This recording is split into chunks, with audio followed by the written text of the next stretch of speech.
ग्वालियर शहर का आधुनिक अंतर्राष्ट्रीय बस अड्डा यानी आईएसबीटी 10 नवंबर से शुरू होने जा रहा है। जी हां, प्रशासन ने स्पष्ट किया है कि पहले चरण में यहां से भिंड और मुरैना के लिए बसें चलेंगी। कलेक्ट्रेट सभागार में हुई बैठक में कलेक्टर रुचिका चौहान और एसएसपी धर्मवीर सिंह ने बस ऑपरेटर्स से चर्चा की और तैयारियों की समीक्षा की है। कलेक्टर रुचिका चौहान का कहना है कि ग्वालियर को अब एयरपोर्ट की तर्ज पर विश्व स्तरीय बस टर्मिनल सुविधा मिल रही है।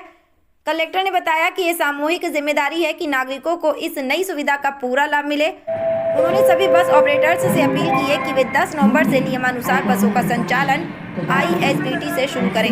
बैठक में बस ऑपरेटर्स ने भी भरोसा दिलाया कि वे आईएसबीटी के संचालन में पूरा सहयोग देंगे।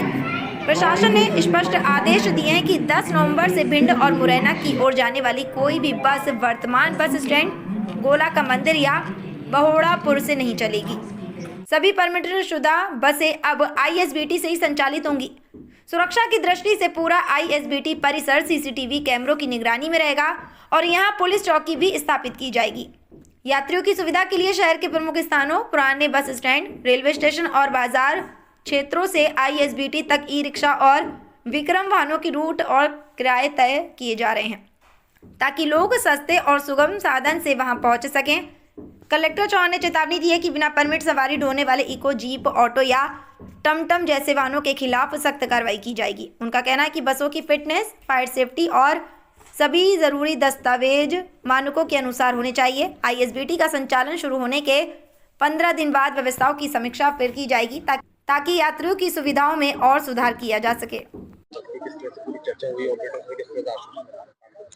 देखिए, आईएसबीटी हमारा इंफ्रास्ट्रक्चर उसका पूरा एक वर्ल्ड क्लास इंफ्रास्ट्रक्चर के रूप में बन के तैयार है और इसका उद्घाटन भी माननीय मुख्यमंत्री जी के द्वारा किया जा चुका है। बरसात के सीजन को देखते हुए उसको फंक्शनल करने में हमने थोड़ा समय लिया और अब चूंकि मैं समझती हूँ कि ऑलमोस्ट 99.95% हमारा काम, चाहे वो gate, greenery, light, CCTV cameras इत्यादि के संबंध में वो हो चुका है और अब बाकी का जो उसको जागृत करने का कार्य है वो तभी होगा जब वहां से वास्तविक रूप से बसेस और यात्री ऑपरेट करने लगेंगे। इसी के तरह तब मैं कल एसपी महोदय के साथ में हमारे प्रमुख बस ऑपरेटर्स हैं भिंड और मुरैना के रूट के, उनके साथ में एक बैठक की और सभी लोगों ने एक स्वर में ये बात कही कि वो पूर्ण रूप से सहयोग करने के लिए आश्वस्त हैं। उनके कुछ सजेशंस थे, जैसे कि जहां पर हमारे 2 बस स्टैंड के लोकेशंस हैं तो उनके बसेस की गेट की एंट्री और एग्जिट को सेपरेट मिल जाए। साथ ही जो कई ऐसे वाहन भी ऐसे हैं जो टैक्सी कोटे के नहीं है लेकिन वो यात्रियों को लेकर के ट्रैवल कराते हैं, तो उनके ऊपर सख्ती से चेक किया जाए। तो इसके संदर्भ में हमने ट्रैफिक और आरटीओ की टीम को पाबंद किया है जो कि इस चीज को एनफोर्स कराएगी। साथ ही अब गोले के मंदिर पर कुछ एक टेम्पररी ऑफिसेज के रूप में बने हुए थे बसेस के, उनको डिमोलिश किया है और वहां से किसी प्रकार से बसेस को प्लाई नहीं करने दिया जाएगा।